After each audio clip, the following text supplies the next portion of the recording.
जय हिंद दोस्तों, आपका अपना YouTube चैनल D2M यानी डायरेक्ट टू माइंड एजुकेशन में स्वागत है। दोस्तों, आप सबको पता है कि मैं आपके सभी एग्ज़ाम को देखते हुए, चाहे फिर वो BSSC इंटर स्तरीय का एग्ज़ाम हो, SSC GD का एग्ज़ाम हो या फिर बिहार शिक्षक भर्ती यानी BPSC टीचर का एग्ज़ाम हो, सभी एग्ज़ाम को देखते हुए लगातार मैं प्रैक्टिस सेट लेकर के आ रहा हूँ। ये रुक्मणी पब्लिकेशन का सेट है यानी प्लेटफॉर्म का सेट है। इसके पहले भी जो है वो किरण पब्लिकेशन का 14 प्रैक्टिस सेट करवाए जा चुके हैं। अगर आप मेरे चैनल से पहली बार जुड़ रहे हैं तो चैनल को लाइक कर ले, सब्सक्राइब कर ले और बेल आइकन को दबा लें। और साथ ही साथ अगर वीडियो को देखना चाहते हैं तो जा करके मेरे चैनल के प्लेलिस्ट से जा करके वहाँ से आप सारे वीडियोज़ को देख सकते हैं। आइए हम एक एक करके प्रश्नों को देखेंगे। इसमें सारे क्वेश्चन जो है वो जीके और केवल साइंस के क्वेश्चन होंगे। मैथ और रीजनिंग के मैंने क्वेश्चन को स्किप कर दिया है। तो आज का ये सेट नंबर 4 है। हम लोग एक एक करके प्रश्नों को देखेंगे। प्रश्न संख्या 1 क्या कहता है दोस्तों, देख लीजिए। प्रश्न संख्या 1 कहता है कि एडवोकेट जनरल, जिसको आप महाधिवक्ता भी कहते हैं, क्या है? एडवोकेट जनरल, जिसको महाधिवक्ता भी कहते हैं, कि पद का उल्लेख संविधान के किस अनुच्छेद में कहता है किया गया? तो VVI क्वेश्चन पहले ये लगा लेंगे। तो ये अनुच्छेद आपसे पूछता है। तो इसका जो करेक्ट आंसर हो जाएगा ऑप्शन नंबर 3 यानी 165 में जो है एडवोकेट जनरल की चर्चा की गई है। अच्छा, 177 की बात कर ले तो 177 में क्या है?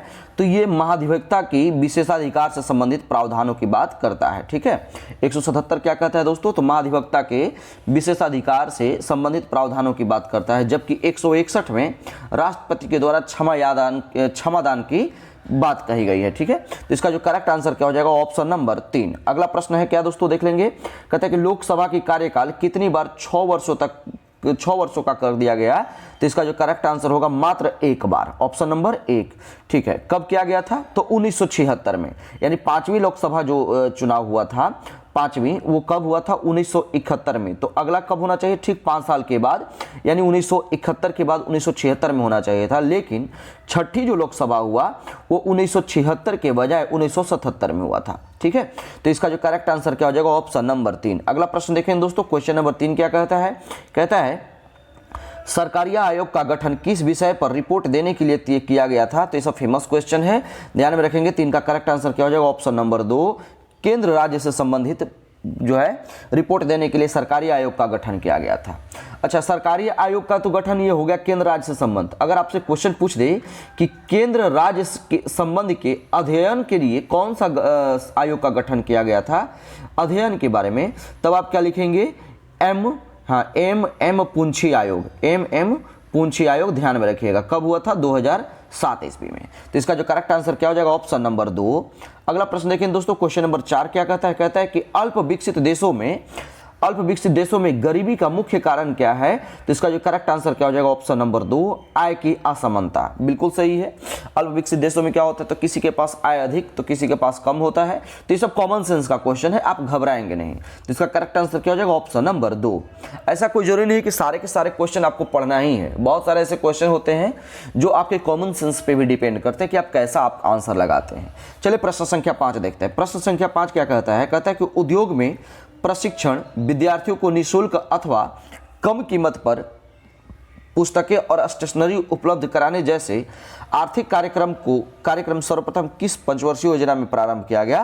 तो इसका सही आंसर क्या हो जाएगा? ऑप्शन नंबर 3, 5वीं पंचवर्षीय योजना में। मैंने पिछले सेट में आपको एक बार नहीं बल्कि कई बार जो है पंचवर्षीय योजना का ऑपरेशन किया था। तो सबसे पहले मैं आपको बता दूं कि इसका पहला पंचवर्षीय योजना का सेशन क्या था? 1951 से 1956। ठीक है, जिसमें पहला पंचवर्षीय योजना हेराल्ड डॉमर मॉडल पर आधारित था। किस पे? हेराल्ड डॉमर मॉडल पे। जबकि दूसरी पंचवर्षीय योजना PC महालनोबिस मॉडल पे आधारित था। अच्छा, मैं आपको एक ट्रिक भी बताया था, फिर भी आज भी मैं इसका जिक्र कर देता हूं। कुशागरो, याद रखिएगा, कॉपी पे नोट कर लीजिए, मोस्ट इंपॉर्टेंट है, आप भूलेंगे ही भूलेंगे। कुशागरो, इससे क्या होता है? आप केस 4 ध्यान में रखेंगे। पहली पंचवर्षीय योजना कृषि पर, दूसरी पंचवर्षीय योजना उद्योग पर, S4 यानी तीसरी पंचवर्षीय योजना स्वावलंबी पर, चौथी पंचवर्षीय योजना आत्मनिर्भरता, 5वीं पंचवर्षीय योजना जो है वो गरीबी पर, और छठी रोजगार पर, 7वीं औद्योगिक विकास पर जिक्र किया गया था। तो ये मोस्ट इंपॉर्टेंट ट्रिक मैंने आपको बताया। आप वीडियो को पॉज करिए, बार बार देखिए और अपने कॉपी पे नोट कीजिए, कभी भी आप नहीं भूलेंगे। तो इसका जो करेक्ट आंसर क्या हो जाएगा दोस्तों? ऑप्शन नंबर 3, 5वीं पंचवर्षीय योजना। अगला प्रश्न देखेंगे तो क्वेश्चन नंबर 6 क्या कहता है? कहता है कि डैश किसके बाद अवधि के दौरान खाद्यान्नों विशेषतः गेहूं के उत्पादन में बहुत अधिक वृद्धि हुई। तो आपको पता है कि जो हरित क्रांति आया हुआ था 1966 से 1967 के बीच में, ठीक है, उसी में जो है वो लगभग गेहूं में 300% की वृद्धि हुई थी। ध्यान में रखेंगे। तो इसका जो करेक्ट आंसर क्या हो जाएगा, ऑप्शन नंबर 4 1966। अगला प्रश्न देखेंगे दोस्तों, क्वेश्चन नंबर 7 क्या कहता है, कहता है कि पद फोर्थ स्टेट संबंधित है। शायद कुछ लोग आप गलती कर भी सकते हैं, लेकिन गलती नहीं करना है। ये फोर्थ स्टेट का मतलब आपसे पूछ रहा है कि चौथा स्तंभ कौन सा होता है, ठीक है। तो चौथा स्तंभ की बात है तो आप डायरेक्ट क्या लगाते हैं, प्रेस से। अच्छा, प्रेस की स्वतंत्रता जो है वो किस अनुच्छेद में कहा गया है, तो अनुच्छेद 19 के 1 में जो है, 19 के क में जो है प्रेस की स्वतंत्रता का जिक्र किया गया है। यानी फोर्थ स्टेट यानी क्या, जो है कार्यपालिका, चौथा स्तंभ का जिक्र किया गया है। चौथा स्तंभ किसे कहा गया है, तो प्रेस के। वैसे 3 स्तंभ कौन कौन से हैं, तो ध्यान में रखेंगे, एक कार्यपालिका, दूसरा विधायिका और तीसरा न्यायपालिका। इन तीनों के बाद अगर चौथा स्तंभ है तो कौन है, प्रेस है। ध्यान में रखिएगा। इसकी प्रेस की स्वतंत्रता 19 के क में। अगला प्रश्न है दोस्तों, देखेंगे क्वेश्चन नंबर 8 क्या कहता है। 8 कहता है कि निम्नलिखित में से किस कोटि के कामगार को खेतिहर कहा गया है। तो किस कोटि के कामगार को खेतिहर कहा जाता है दोस्तों, तो करेक्ट आंसर क्या हो जाएगा, ऑप्शन नंबर 3, जो दूसरों की जमीन पर खेती करता हो उसको हम खेतिहर कहते हैं। अगला प्रश्न देखेंगे, क्वेश्चन नंबर 9 क्या कहता है। 9 कहता है कि IST तथा GMT की सामान्य अंतराल कितना है, तो डायरेक्ट लगाएंगे आप ऑप्शन नंबर 1 5.5 घंटा। ध्यान में रखेंगे। अगला प्रश्न, अगर हम आपसे टॉपिक पूछ दे कि दो देशांतर के बीच की दूरी कितनी होती है, तो दो देशांतर के बीच की दूरी जो होती है दोस्तों 111 किलोमीटर, या आपको कहीं 111.32 किलोमीटर मिलेगा, आप घबराएंगे नहीं।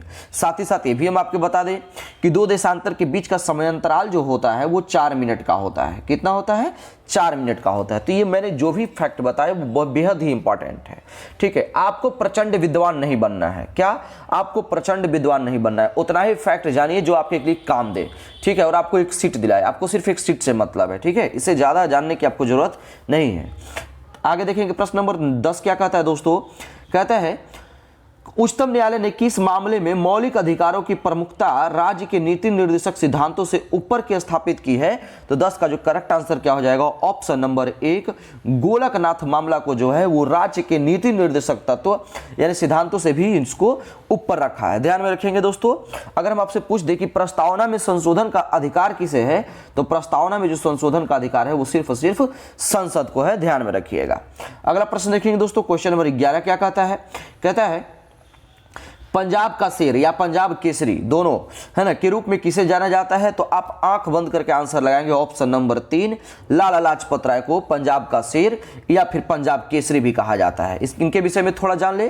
तो 30 अक्टूबर 1928 को लाहौर में साइमन कमीशन के विरुद्ध जो है वो प्रदर्शन करते समय पुलिस की लाठी से लाला लाजपत राय की बुरी तरह घायल हो गए। ठीक है, पुलिस की लाठी से जो है लाला लाजपत राय बुरी तरह से घायल हो गए, जबकि 17 नवंबर 1928 को इनकी मृत्यु हो गई थी। ध्यान में रखिएगा दोस्तों। अगर हम आपसे सवाल कर दें कि साइमन कमीशन भारत कब आया था, तो साइमन कमीशन भारत कब आया था दोस्तों, तो 3 फरवरी 1928 को। अगर आप इससे और ज़्यादा जानकारी लेना चाहते हैं तो आप मेरे पिछले वीडियो को देखिए, मैंने साइमन कमीशन का भी ऑपरेशन किया है। एक भी साइमन कमीशन से आपको प्रश्न नहीं छूटेगा दोस्तों। तो इसका जो करेक्ट आंसर क्या हो जाएगा, ऑप्शन नंबर 3। अगला प्रश्न देखेंगे तो क्वेश्चन नंबर 12 क्या कहता है, कहता है कि संविधान के मौलिक कर्तव्यों को किसके द्वारा शामिल किया गया है। तो जब भी कभी भी संशोधन में शामिल करने की बात करें तो आप 42वां लगाइए, जबकि हटाने की बात करें तो आप 44वां लगाएंगे। अगला प्रश्न क्या दोस्तों कहता है कि लोकसभा में अविश्वास प्रस्ताव प्रस्तुत करने के लिए कम से कम कितने सदस्यों की समर्थन चाहिए। तो 13 का जो करेक्ट आंसर हो जाएगा वो ऑप्शन नंबर 3, कम से कम 50 सदस्यों का जो है समर्थन चाहिए, तभी अविश्वास प्रस्ताव लगेगा। अच्छा, अविश्वास प्रस्ताव सबसे पहले किसके विरुद्ध और किसने लगाया था, तो 1963 में। क्या ध्यान में रखिएगा, 1963 में जेपी कृपलानी जो है वो जवाहरलाल नेहरू के विरुद्ध लगाया था। जवाहरलाल नेहरू के विरुद्ध जो है जेपी कृपलानी ने 1963 ईस्वी में लगाया था। अगर हम प्रश्न ये भी पूछ दे कि सबसे अधिक बार प्रस्ताव किसके विरुद्ध लगाया गया, तो इंदिरा गांधी के विरुद्ध जो है सबसे अधिक बार प्रस्ताव लगाया गया था। ध्यान में रखिएगा, सबसे पहले कब, 1963 में जेपी कृपलानी पंडित जवाहरलाल नेहरू के विरुद्ध। सबसे अधिक कितने बार, तो अविश्वास प्रस्ताव लगाया गया तो इंदिरा गांधी के विरुद्ध में लगाया गया, ठीक है। तो इसका जो करेक्ट आंसर क्या हो जाएगा, ऑप्शन नंबर 3। अगला प्रश्न देखेंगे दोस्तों, क्वेश्चन नंबर 14 क्या कहता है, कहता है कि भारत में उच्चतम न्यायालय के न्यायाधीश के रूप में नियुक्ति के लिए निम्नलिखित में से कौन सा अहिर्ता अनिवार्य नहीं है, कौन सा जो है अनिवार्य नहीं है। तो कह रहा है कि आयु कम से कम 35 वर्ष होना चाहिए, ये कोई जरूरी नहीं है। उच्चतम न्यायालय के लिए कोई आपको जरूरी नहीं है कि आपको 35 वर्ष ही चाहिए, ये इसका करेक्ट आंसर है, यानी ये इसकी जरूरत नहीं है। अगला प्रश्न देखेंगे दोस्तों, क्वेश्चन नंबर 15 क्या कहता है, कहता है कि आर्यों की प्रथम अस्थायी निवास आवास कहाँ था। तो आर्यों की जो प्रथम अस्थायी आवास था दोस्तों, वो ऑप्शन नंबर 4 पंजाब में। हालांकि मैक्स मूलर ने जो है आर्यों का मूल निवास स्थान मध्य एशिया बताया है, ध्यान में रखिएगा। मैक्स मूलर कहाँ बताया है, मध्य एशिया में। तो इस चीज का करेक्ट आंसर क्या हो जाएगा, ऑप्शन नंबर 4। अगला प्रश्न क्या कहता है, कहता है कि उपनिषद पुस्तकें क्या हैं, यानी किस पर आधारित हैं। तो उपनिषद जो पुस्तक है दोस्तों, ऑप्शन नंबर 3 दर्शन पर आधारित है, ध्यान में रखिएगा। अच्छा, कुल उपनिषदों की संख्या कितनी है, तो 108, जिसमें 13 को मूलभूत उपनिषदों की श्रेणी में रखा गया, 13 को मैनली रूप से माना गया है, जबकि उपनिषदों की कुल संख्या 108 है, ध्यान में रखेंगे। अच्छा, उपनिषद का अर्थ क्या होता है, तो उपनिषद का अर्थ होता है निष्ठापूर्वक पास बैठना। क्या, निष्ठापूर्वक पास बैठना है, यानी आप साफ शब्द में कह लीजिए कि गुरु के पास शिष्य का बैठना। अगला प्रश्न देखेंगे, क्वेश्चन नंबर 17 क्या कहता है, कहता है कि नेसेट किस देश का संसद का नाम है। तो ये सब तो फेमस चीज है, आप भूलेंगे नहीं। नेसेट जो है वो इजराइल का संसद का नाम है। अच्छा, मंगोलिया के संसद का नाम क्या है दोस्तों, खुराल। क्या, खुराल। अच्छा, ताइवान के संसद का नाम युआन, ठीक है। जबकि स्पेन का संसद का नाम क्या है, कार्टेस। उम्मीद करते हैं कि आपको क्लियर हो गया होगा। अगला प्रश्न देखेंगे, क्वेश्चन नंबर 18 क्या कहता है, पंचवर्षीय योजना के मसौदे को अंततः कौन अनुमोदित करता है। तो राष्ट्रीय विकास परिषद इसका करेक्ट आंसर होगा। इसकी स्थापना की बात कर ले तो 6 अगस्त 1952 को जो है वो राष्ट्रीय विकास परिषद जो है इसको लागू करता है, स्थापना हुआ था 1952 को। अच्छा, पंचवर्षीय योजना का जो है मुख्य अध्यक्ष कौन होता था, तो प्रधानमंत्री। अब तो पंचवर्षीय योजना को बदल करके नीति आयोग कर दिया गया, उसकी भी जो अध्यक्ष है दोस्तों वो कौन है। अगर हम अध्यक्ष की बात कर ले तो वर्तमान में उसकी अध्यक्ष तो प्रधानमंत्री होता है, उपाध्यक्ष आपसे पूछेगा। तो नीति आयोग के प्रथम उपाध्यक्ष जो थे वो अरविंद पनगड़िया थे, जबकि अभी श्री सुमन बेरी हैं। कौन है, श्री सुमन बेरी अभी जो है इसके नीति आयोग के वर्तमान उपाध्यक्ष हैं। अगला प्रश्न देखेंगे दोस्तों, क्वेश्चन नंबर 19 क्या कहता है, 19 कहता है कि कोई अर्थव्यवस्था यानी टेक ऑफ अवस्था में होती है जब, यानी टेक ऑफ अवस्था में होती है कब, जब वो आस्थैतिक विकास प्रारंभ हो करे, ठीक है। ऑप्शन नंबर इसका 4 करेक्ट आंसर होगा। अच्छा, टेक ऑफ मॉडल कब और किसने लाया था, तो टेक ऑफ मॉडल 1950 ईस्वी में अमेरिका अर्थशास्त्री, किस कहा के, अमेरिका के जो अर्थशास्त्री थे वोल्ट, लिख लीजिए वोल्ट व्हिटमैन रोस्टो के द्वारा लिया गया था। इन्होंने जो है मॉडल दिया था, इस चीज को ध्यान में रखिएगा। तो इसका करेक्ट आंसर क्या हो जाएगा, ऑप्शन नंबर 4। अगला प्रश्न क्वेश्चन नंबर 20 क्या कहता है, कहता है ग्राम सभा के संदर्भ में निम्नलिखित में से कौन सा कथन असत्य है। तो जरा इसको हम पढ़ लें, क्या कहता है, कहता है कि ग्राम पंचायत पूरे गांव के हित में निष्पक्ष रूप से काम कर सके और इसमें ग्राम सभा की महत्वपूर्ण भूमिका है, सही है। ग्राम सभा पंचायत को मनमाने ढंग से काम करने से रोकती है, साथ में पैसों का दुरुपयोग एवं कोई गलत काम न हो सके इसकी निगरानी भी करती है, ये भी सही है। अगला पॉइंट है ग्राम सभा चुने हुए प्रतिनिधियों पर नजर रखने और लोगों के प्रति जिम्मेदार एवं जवाबदेह बनाने में बहुत ही महत्वपूर्ण भूमिका निभाती है, ये भी सही है। यानी इसका करेक्ट आंसर क्या हो जाएगा, ऑप्शन नंबर 4। इनमें से सभी कथन सत्य हैं। अगला प्रश्न देखेंगे दोस्तों, क्वेश्चन नंबर 21 क्या कहता है, 21 कहता है कि यूरोप तथा अफ्रीका को कौन सी जनसंधि पृथक करती है, यानी आपको अलग करने की बात कर रही है। तो इसका जो करेक्ट आंसर क्या हो जाएगा, ऑप्शन नंबर 2 जिब्राल्टर जनसंधि। क्या, जिब्राल्टर जनसंधि इस चीज को अलग करती है। अच्छा, बेरिंग जल संधि की बात कर ले तो बेरिंग जल संधि जो है वो बेरिंग सागर और चुक्सी सागर को जोड़ती है, जबकि अलास्का तथा रूस को ये अलग करती है, अलास्का तथा रूस को अलग करती है, इस चीज को ध्यान में रखेंगे। अच्छा, इसके बाद क्या है, डोवर जल संधि। तो डोवर जल संधि जो है दोस्तों, सॉरी इसके पहले मैं आपको पाक जल संधि बता दूं। तो पाक जल संधि जो है दोस्तों कौन, मन्नार की खाड़ी और बंगाल की खाड़ी को जोड़ती है, जबकि भारत और श्रीलंका को अलग करती है, इस चीज को ध्यान में रखेंगे। अगला प्रश्न देखेंगे दोस्तों, क्वेश्चन नंबर 22 क्या कहता है, कहता है कि आईपीएल या WPL सॉरी महिला प्रीमियर लीग या WPL का खिताब किसने जीता? तो सही आंसर क्या होगा? Option number 1 Mumbai Indians. अगला प्रश्न है क्वेश्चन नंबर 23।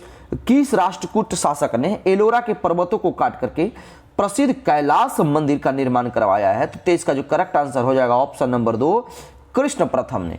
ये किस राष्ट्रकूट के शासक थे? ध्यान में रखेंगे। अच्छा, राष्ट्रकूट की स्थापना कब हुई थी? तो 1753 ईस्वी में। इसकी राजधानी कहाँ थी दोस्तों? किसने किया था? तो दंती दुर्ग ने। किसने किया था? दंती दुर्ग ने। इसकी राजधानी की अगर हम बात करें तो इसकी राजधानी मान्यखेट या मालखंड था। मान्यखेट या फिर मालखंड था। ध्यान में रखेंगे दोस्तों। अगला प्रश्न है क्वेश्चन नंबर 24। क्या कहता है? 24 कहता है सुल्तानगंज जो कि बिहार में भागलपुर के निकट है में खोजी गई गौतम बुद्ध की एक विशाल प्रतिमा को किस वंश के काल की जो है किस काल की प्रतिमा मानी गई है? तो इसका जो करेक्ट आंसर क्या हो जाएगा? ऑप्शन नंबर 4 गुप्त काल की यह प्रतिमा मानी गई है। इसे थोड़ी सी बारे में जान ले कि अगर बिहार का चर्चा आया तो बिहार में एक और मूर्ति प्राप्त हुई थी जो कि यक्षिणी की मूर्ति। अभी तो बिहार में एक नया म्यूजियम बन गया है, अगर पता नहीं, मैं तो वहां नहीं गया हूं, लेकिन उसके पहले मैं आपको बता दूं कि जब उसके पहले जो पुराना वाला म्यूजियम था तो जैसे ही आप गेट से एंट्री करते हैं म्यूजियम वाले एरिया में तो आपको सबसे पहले आपको दरवाजे पे ही यक्षिणी की मूर्ति से मुलाकात होती जो कि पटना के दीदारगंज से निकला हुआ था। ये मौर्य काल की मूर्ति थी और बेहद ही खूबसूरत मूर्ति थी। ध्यान में रखेंगे। तो इसका करेक्ट आंसर क्या हो जाएगा? Option number 4। अगला प्रश्न है क्वेश्चन नंबर 25। क्या कहता है? कहता है कि जब किसी कार्य में आवश्यकता से अधिक लोग होते हैं तो उसे किस नाम से जाना जाता है? तो 25 का जो करेक्ट आंसर क्या हो जाएगा? ऑप्शन नंबर 3 प्रच्छन्न बेरोजगारी। इसी को भी हम प्रच्छन्न बेरोजगारी को क्या बोलते हैं? मौसमी बेरोजगारी भी कहते हैं। इस चीज को ध्यान में रखिएगा, ठीक है। और सॉरी, प्रच्छन्न बेरोजगारी को अदृश्य बेरोजगारी भी कहते हैं। माफ कीजिएगा दोस्तों, प्रच्छन्न बेरोजगारी को अदृश्य बेरोजगारी भी कहते हैं। अगला प्रश्न है क्वेश्चन नंबर 26। रेणुकूट किस उद्योग के लिए प्रसिद्ध है? तो रेणुकूट पहले है कहां? तो यूपी में है। ध्यान में रखेंगे। ये किसके लिए उद्योग जो प्रसिद्ध है दोस्तों? तो इसका जो करेक्ट आंसर हो जाएगा ऑप्शन नंबर 2 एल्युमिनियम उद्योग के लिए जो है ये काफी ज्यादा प्रसिद्ध है। इसमें कौन सी कंपनी है? तो हिंडाल्को कंपनी जो है वो एल्युमिनियम बनाती है। अगला प्रश्न देखेंगे दोस्तों क्वेश्चन नंबर 27। क्या कहता है? क्वेश्चन नंबर 27 कहता है कि सिंधु घाटी सभ्यता से संबंधित स्थल लोथल कहाँ स्थित है? तो ध्यान में रखिएगा। सबसे पहला और सबसे बड़ा बंदरगाह क्या था? ऑप्शन नंबर 3 इसका करेक्ट आंसर क्या हो जाएगा? गुजरात में। इसकी जो खोज हुई थी वो कब हुई थी? 1954 में। इसकी खुदाई जो है किसने करवाई थी? तो 1955-56 के दौरान SR राव ने इसकी खुदाई करवाई थी। ध्यान में रखिएगा दोस्तों। तो इसका जो करेक्ट आंसर क्या हो जाएगा? Option number 3। अगला प्रश्न है कहता है गुजरात में सैनिक सफलता प्राप्त करने वाला पहला मुगल शासक कौन था? तो 28 का जो करेक्ट आंसर क्या हो जाएगा? Option number 1 Humayun. हालांकि अकबर भी जो है वो 1572 ईस्वी में जो है गुजरात विजय के दौरान में इन्होंने बुलंद दरवाजा का निर्माण करवाया था। इस चीज को ध्यान में रखिएगा। अगला प्रश्न क्या है दोस्तों? क्वेश्चन नंबर 29 क्या कहता है कि दांत का मंदिर कहां अवस्थित है? दांत का मंदिर जो है दोस्तों कहां अवस्थित है? इसका करेक्ट आंसर क्या हो जाएगा? ऑप्शन नंबर 2 श्रीलंका में स्थित है। अच्छा, दांत का मंदिर फेमस क्यों है? तो बताया जाता है कि यहाँ पर महात्मा बुद्ध का दांत आज भी यहाँ पे रखा हुआ है, इसीलिए यहाँ पे जो है वो दांत का मंदिर फेमस है। हालांकि इसको दांत के मंदिर को यूनेस्को में भी इसको शामिल कर दिया गया है। इस चीज को ध्यान में रखिएगा। एक और है दांत माता। क्या? दांत माता मंदिर। तो दांत माता मंदिर जो है दोस्तों वो जयपुर में है। ध्यान में रखेंगे दोस्तों। तो इसका करेक्ट आंसर क्या हो जाएगा? Option number 2। अगला प्रश्न है किस वंश के शासकों को हूणों के आक्रमण का सामना करना पड़ा था? तो 30 का जो करेक्ट आंसर हो जाएगा ऑप्शन नंबर 3 गुप्त वंश के शासकों को जो है हूणों का आक्रमण जो है सामना करना पड़ा था। ध्यान में रखेंगे हूणों ने सबसे पहले भारत पर आक्रमण कब किया था? तो 455 ईस्वी में सबसे पहले आक्रमण किया था। लेकिन उस समय के जो तत्कालीन सम्राट जो थे स्कंदगुप्त था। कौन था? स्कंदगुप्त, जिसको हूणों को जो है इन्होंने बाहर खदेड़ दिया था। हालांकि जो है हूणों पर विजय के उपलक्ष्य में स्कंदगुप्त ने एक और स्तंभ भी बनवाया था जिसको विष्णु स्तंभ के भी नाम से जाना जाता है। इस चीज को ध्यान में रखिएगा। हूणों ने आक्रमण कब किया? 455 में। बाहर कौन खदेड़ा? स्कंदगुप्त ने। इस पे विजय के उपलक्ष्य में क्या बनवाया? तो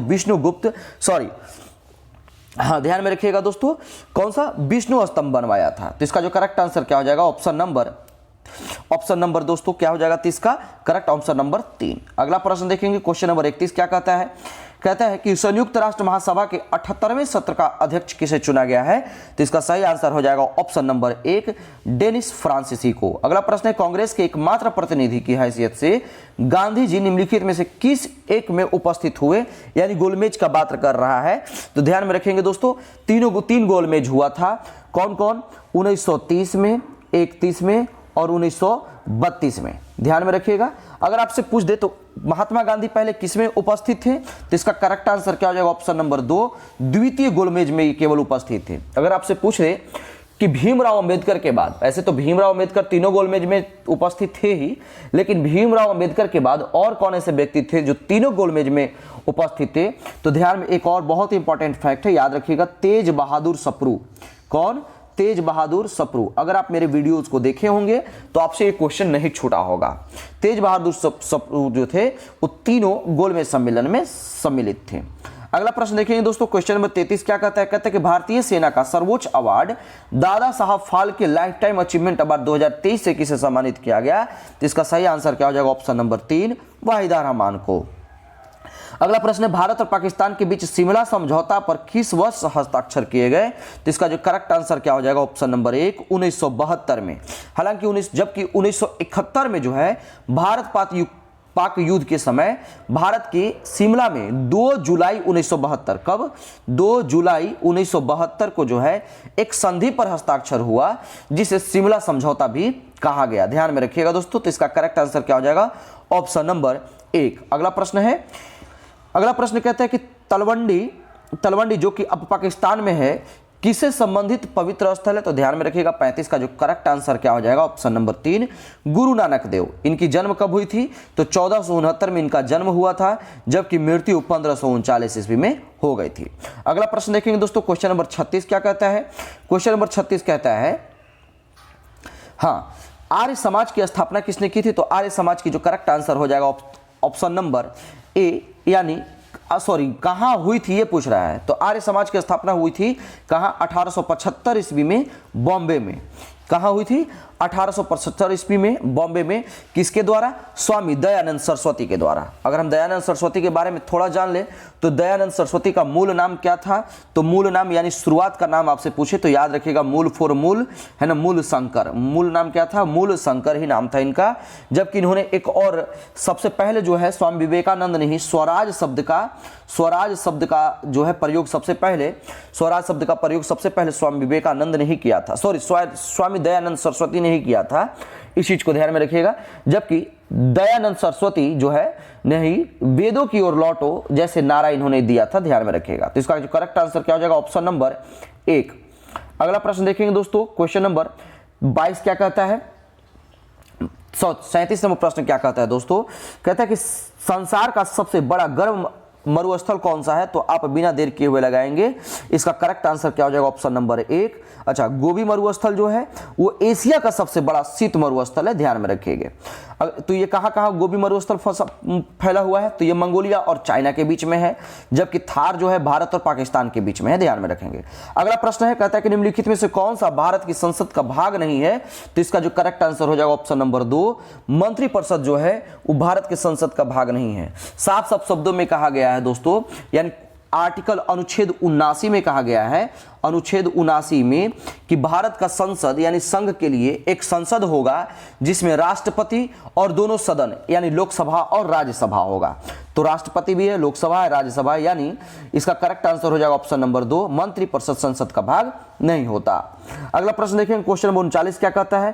कहता है कि भारत में शकों की प्रभुत्व को नष्ट करने वाला शासक कौन था? तो इसका सही आंसर क्या हो जाएगा? ऑप्शन नंबर 4, इसका चंद्रगुप्त द्वितीय। ठीक है, जब इन्होंने शकों को पराजित किया था तो चंद्रगुप्त द्वितीय को जो है शकों को पराजित करने के कारण इनको सकारी भी कहा गया। क्या कहा गया?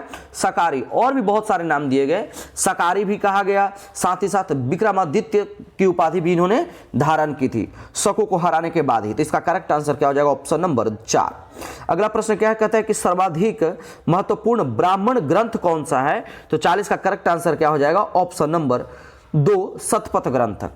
मैं आपको बता दूं कि ये महत्वपूर्ण ऐत्रेय ब्राह्मण जो है, शतपथ ब्राह्मण, ये है क्या? तो चारों वेद के अपने अपने जो है ये ब्राह्मण वेद होते हैं। तो शतपथ ब्राह्मण जो है वो किसका है? तो शतपथ ब्राह्मण जो है ये यजुर्वेद का ब्राह्मण ग्रंथ है, ध्यान में रखिएगा। जबकि ऐत्रेय जो है वो ऋग्वेद का है, पंचविंश जो है वो सामवेद का है, जबकि गोपथ जो है वो अथर्ववेद का है। इस चीज को ध्यान में लिख लीजिएगा, लिख लीजिए कॉपी पे, बहुत ही इंपॉर्टेंट है। अगला प्रश्न है, कहता है कि सूरत में अंग्रेजों की फैक्ट्री खोलने की आज्ञा देने वाले के लिए फरमान जारी करने वाला पहला मुगल सम्राट कौन था? तो इसका सही आंसर हो जाएगा ऑप्शन नंबर 2। ठीक है, जहांगीर जो है इसको आज्ञा इन्होंने दिया था, ऑर्डर दिया था कि आप खोल सकते हैं। तो अंग्रेजों ने सबसे पहले भारत में प्रथम व्यापारिक कोठी कहां खोली? तो व्यापारिक कोठी की बात करेगा तो सूरत में, कहां? सूरत में 1608 ईस्वी में खोली थी।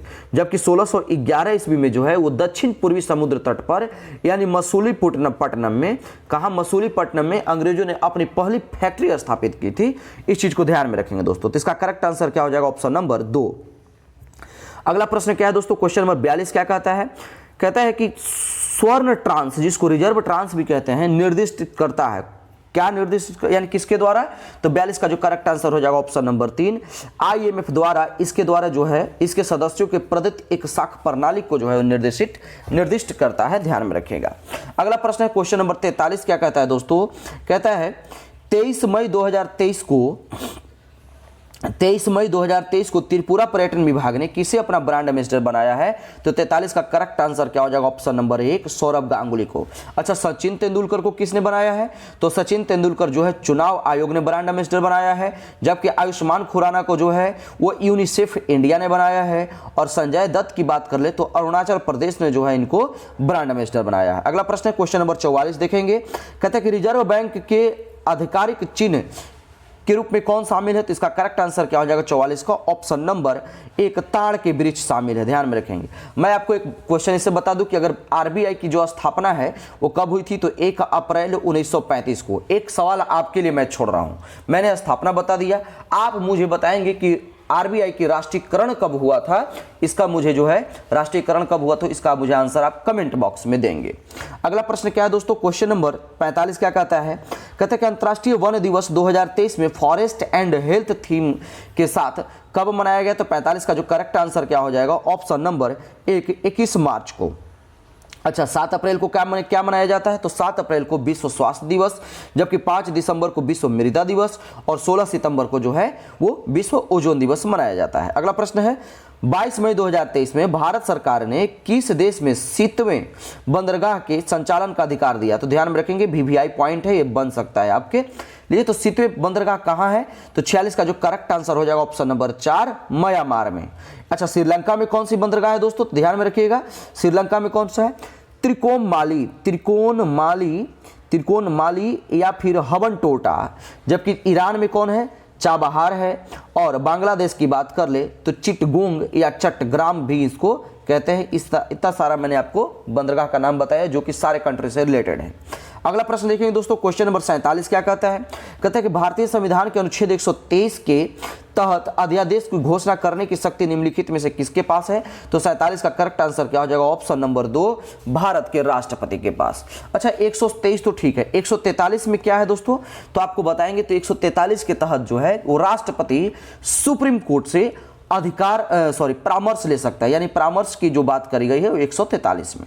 अगला प्रश्न देखेंगे दोस्तों, क्वेश्चन नंबर 148 क्या कहता है? तो 148 कहता है कि दक्षिण अमेरिका देश के वेनेजुएला की राजधानी कहां है? तो वेनेजुएला की राजधानी कहां है दोस्तों? तो आपका इसका करेक्ट आंसर लगाएंगे ऑप्शन नंबर 2, काराकास। अच्छा, लीमा कहां की राजधानी? तो पेरू की राजधानी जो है वो लीमा है, पेरू की राजधानी लीमा। इक्वाडोर का क्विटो। काराकास तो बता ही दिए, वेनेजुएला का। जबकि जॉर्ज टाउन जो है वो गुयाना की राजधानी जॉर्ज टाउन है। अगला प्रश्न है क्वेश्चन नंबर 49, मार्च 2023 में भारतीय मूल के किस रोबोटिक इंजीनियर को नासा के मून टू मार्स प्रोग्राम देखने के प्रमुख रूप में नियुक्त किया गया? तो 49 का जो करेक्ट आंसर हो जाएगा ऑप्शन नंबर 1, अमित क्षत्रिय। अगला प्रश्न है कि जम्मू कश्मीर और लद्दाख को 2 केंद्र शासित राज्य कब बने? तो 50 का जो करेक्ट आंसर हो जाएगा ऑप्शन नंबर 3, 31 अक्टूबर 2019 को।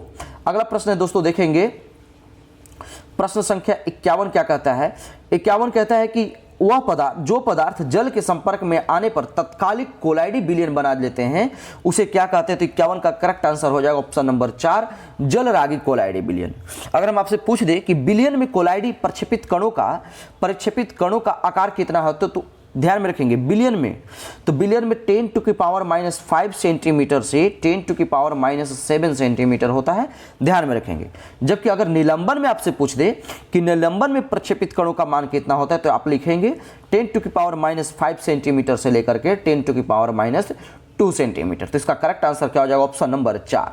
अगला प्रश्न देखेंगे, क्वेश्चन नंबर 52 क्या कहता है? कहता है कि स्वतंत्र गति के लिए किसी वस्तु को कोई बल लगाया गया, यदि बल का परिमाण वस्तु का द्रव्यमान ज्ञात हो तो न्यूटन के दूसरे नियम की सहायता से हम क्या ज्ञात कर सकते हैं? तो दूसरे नियम से हम क्या ज्ञात कर सकते हैं दोस्तों? तो ऑप्शन नंबर 3, वस्तु के त्वरण ज्ञात कर सकते हैं। क्या फॉर्मूला होता है? तो F = m × a। आपसे पूछ रहा है कि बल फोर्स दिया हुआ ही है, मास दिया हुआ ही है, तो हम क्या फाइंड कर लेंगे? क्या त्वरण फाइंड कर लेंगे, इसमें तो कोई दिक्कत है नहीं। तो इस तरह का जो है आपको डिफिनेशन को ही जो है वो और अच्छे से डिफाइन कर दिया फॉर्मूला को। अगला प्रश्न देखेंगे दोस्तों, क्वेश्चन नंबर 53 क्या कहता है? 53 कहता है अबिंदुकता को दूर करने के लिए निम्नलिखित में से किस लेंस का प्रयोग किया जाता है? तो 53 का करेक्ट आंसर हो जाएगा ऑप्शन नंबर 1, सिलेंड्रिकल लेंस। ठीक है, अबिंदुकता को दूर करने के लिए सिलेंडरी लेंस का हम उपयोग करते हैं। जबकि निकट दृष्टि दोष के लिए उत्तल लेंस, दूरदृष्टि दोष के लिए अवतल लेंस, अच्छा द्विफोक्सी लेंस का प्रयोग किस में किया जाता है? तो जरा दूरदृष्टि, जिसको आप प्रेस बायोपिया भी कहते हैं। क्या कहते हैं? प्रेस बायोपिया। ठीक है, बायोपिया भी कहते हैं, जिसको ध्यान में रखेंगे। इसके दूर करने के लिए हम द्विफोकली लेंस का भी प्रयोग करते हैं। अगला प्रश्न देखेंगे दोस्तों, क्वेश्चन नंबर 54 क्या कहता है? कहता है कि एक दूसरे से d दूरी पर कैपिटल M तथा स्मॉल m द्रव्यमान वाली दो वस्तुओं के बीच लगने वाली आकर्षण बल जो है किसके व्युत्क्रमानुपाती होती है? तो इसका जो करेक्ट आंसर क्या हो जाएगा? ऑप्शन नंबर 2, उनके बीच की दूरी के वर्ग का जो है व्युत्क्रमानुपाती होती है। अगला प्रश्न है कि पहले तपायनिक बल्ब का आविष्कार किसने किया था? यानी आपसे पूछ रहा है कि बल्ब का आविष्कार किसने किया था, तो इसका जो करेक्ट आंसर क्या लगाएंगे? Option number 1, Thomas Alva Edison. अगला प्रश्न है दोस्तों, क्वेश्चन नंबर 56 देखेंगे। 56 कहता है कि दांतों के अध्ययन को क्या कहते हैं? तो दांतों के अध्ययन को हम ओडेंटोलॉजी बोलते हैं। जबकि स्टडी ऑफ द बर्ड यानी पक्षियों के अध्ययन को हम क्या बोलते हैं? ऑर्निथोलॉजी। और स्टडी ऑफ ब्यूटी यानी सुंदरता को अध्ययन को हम क्या बोलते हैं? कॉस्मोलॉजी बोलते हैं। अगला प्रश्न है, फॉर्मेल्डिहाइड और पोटेशियम हाइड्रोक्साइड को गर्म करने पर क्या पाते हैं? तो इसका सही आंसर क्या हो जाएगा? Option number 4, ethyl format. अगला प्रश्न देखेंगे, क्वेश्चन नंबर 58, शरीर की रचना विज्ञान के अध्ययन को क्या कहते हैं? ये तो आज बहुत सारे सेट में क्वेश्चन पूछ दिया, केवल स्टडी और साइंस से ही। तो इसका जो करेक्ट आंसर क्या हो जाएगा? ऑप्शन नंबर 1, एनाटॉमी कहते हैं। एंथोलॉजी क्या होता है? तो जो एंथोलॉजी होता है, स्टडी ऑफ फ्लावर्स को हम एंथोलॉजी बोलते हैं। ऑर्थोलॉजी, स्पेनकोलॉजी, इसको आप देख लीजिएगा। अगला प्रश्न है क्वेश्चन नंबर 59 क्या बोलते हैं? क्या कहता है? कौन सी बीमारी सबसे तीव्र गति से फैलता है? तो इस सब में ऑप्शन दिया हुआ है। तो प्लेग जो है वो सबसे अधिक गति से फैलेगा। सबसे पहले प्लेग जो है वो कहाँ देखा गया था? तो चीन में। सबसे पहले चाइना में देखा गया था। ये किस प्रकार का डिजीज है? तो ये बैक्टीरियल डिजीज है। इसके जीवाणु का नाम क्या है? तो पास्चुरेला जीवाणु नाम है इसका। क्या नाम है? लिख लीजिए, पास्चुरेला जीवाणु है, यानी बैक्टीरियल डिजीज है, ध्यान में रखेंगे दोस्तों। अच्छा, मलेरिया किस तरह का डिजीज है? तो ये प्रोटोजोआ से होने वाली रोग है, ध्यान में रखेंगे। इसके और कोढ़ भी है वो किस तरह का है? तो कोढ़ जो है ये भी बैक्टीरियल डिजीज है। कोढ़ का बैक्टीरियल डिजीज का बैक्टीरिया का नाम क्या है? तो माइकोबैक्टीरियम लेप्री। तो इसका करेक्ट आंसर क्या हो जाएगा? Option number 2। अगला प्रश्न देखेंगे दोस्तों, क्वेश्चन नंबर 60 क्या कहता है? कहता है स्पाइगोरा और प्लेनेरिया में होता है। तो ध्यान में रखेंगे, इसका करेक्ट आंसर हो जाएगा ऑप्शन नंबर 4, पुनर्जनन। अगला प्रश्न, नींद न आने के लिए प्रयुक्त डॉक्टरी शब्द क्या है? तो इंसोमेनिया है ना, यानी इंसोमेनिया की वजह से किसी को व्यक्ति को भी वो नींद नहीं आती है। हेलुसिनेशन क्या होता है? तो दृष्टि भ्रम को हम क्या बोलते हैं? हेलुसिनेशन। ये सब इंग्लिश के वर्ड हैं। अगला प्रश्न देखेंगे दोस्तों, अगला प्रश्न है कि यक्षमा रोग पैदा करने वाला क्या है? ध्यान में रखेंगे, यक्षमा, टीबी, जो भी आपको कह दे, या फिर तपेदिक। तो आप डायरेक्ट आंसर क्या लगाएंगे? ऑप्शन नंबर 1, माइकोबैक्टीरियम ट्यूबरक्लोसिस के द्वारा जो है ये बैक्टीरियल डिजीज है, यक्षमा रोग होता है। अगला प्रश्न है क्वेश्चन नंबर 63 क्या कहता है? कहता है आहार नाल के किस भाग में प्रोटीन्स का अमीनो एसिड में निम्नीकरण यानी डिग्रेडेशन होता है, तो 63 का जो करेक्ट आंसर क्या हो जाएगा, ऑप्शन नंबर 3, छोटी आंत में जो है भोजन का यानी प्रोटीन्स का डिग्रेडेशन होता है। तो अच्छा ये देख ले कि ये कैसे अमीनो एसिड में परिवर्तित करता है। तो छोटी आंत में यानी छोटी आंत से जो भी स्राव होते हैं जैसे रिलीज होता है, जैसे एंजाइम हो, इरेप्सिन हो, है ना, वो क्या करता है कि प्रोटीन को डेप्टोनिज कर देता है। क्या कर देता है, डेप्टोनिज करता है एवं पॉलीपेप्टाइड्स को एमिनो एसिड में बदल देता है। इस चीज को ध्यान में रखेंगे। अगला प्रश्न है क्वेश्चन नंबर 64, क्या कहता है कि रुधिर कैंसर का दूसरा नाम क्या है। तो इसका करेक्ट आंसर क्या लगाएंगे दोस्तों, कई बार मैंने आपको बताया, तो इसका करेक्ट आंसर लगाएंगे ऑप्शन नंबर 4। अगला प्रश्न देखेंगे दोस्तों क्वेश्चन नंबर 65, क्या कहता है कि चॉकलेट के स्वास्थ्य के लिए हानिकारक हो सकते हैं क्योंकि उनमें किसकी मात्रा अधिक होती है। तो 65 का जो करेक्ट आंसर हो जाएगा ऑप्शन नंबर 2, निकेल की मात्रा अधिक होने की वजह से चॉकलेट आपके लिए हानिकारक हो सकता है। अगला प्रश्न देखेंगे क्वेश्चन नंबर 66, क्या कहता है कि अतिचालक वे तत्व हैं जो जिनका प्रतिरोध बहुत न्यूनतम ताप पर लगभग शून्य हो जाता है। ये इसका करेक्ट आंसर है, ध्यान में रखेंगे। अच्छा, अतिचालकता की खोज किसने की थी और कब हुई थी। तो इस अतिचालकता की खोज 1911 में जो है केमरलिंग, लिख लीजिएगा काम देगा, केमरलिंग ने जो है इसको खोज, केमरलिंग ऑन्स इसका नाम है, पूरा नाम ध्यान में रखिएगा, अतिचालकता की खोज की थी। अगला प्रश्न है क्वेश्चन नंबर 67, क्या कहता है कि यदि ध्वनि तरंग की आवृत्ति 50 हर्ट्ज और तरंग दैर्घ्य 4 मीटर हो तो ध्वनि तरंग की चाल क्या होगी। तो ध्वनि तरंग की चाल बराबर फॉर्मूला होता है आवृत्ति मल्टीप्लाई तरंग दैर्घ्य, ठीक है, लैम्डा से इसको डिनोट करते हैं। तो 50 में 4 से मल्टीप्लाई कर दीजिए ना, तो 200 मीटर स्क्वायर मीटर प्रति सेकंड इसका करेक्ट आंसर हो जाएगा। अगला प्रश्न है क्वेश्चन नंबर 68, क्या कहता है कि दौड़ के दौरान धावक का गुरुत्व केंद्र कहां होगा। तो दौड़ के दौरान जो धावक का गुरुत्व केंद्र जो दोस्त है उस शरीर के मध्य होता है, ध्यान में रखेंगे। अगला प्रश्न है रासायनिक रूप में मिल्क ऑफ मैग्नीशिया को क्या नाम से जाना जाता है। तो ध्यान रखेंगे इसका फॉर्मूला क्या होता है, MgOH का होल ट्राइस। तो जब मैंने Mg बोल दिया तो आप आंख बंद करके लगाएंगे मैग्नीशियम हाइड्रोक्साइड।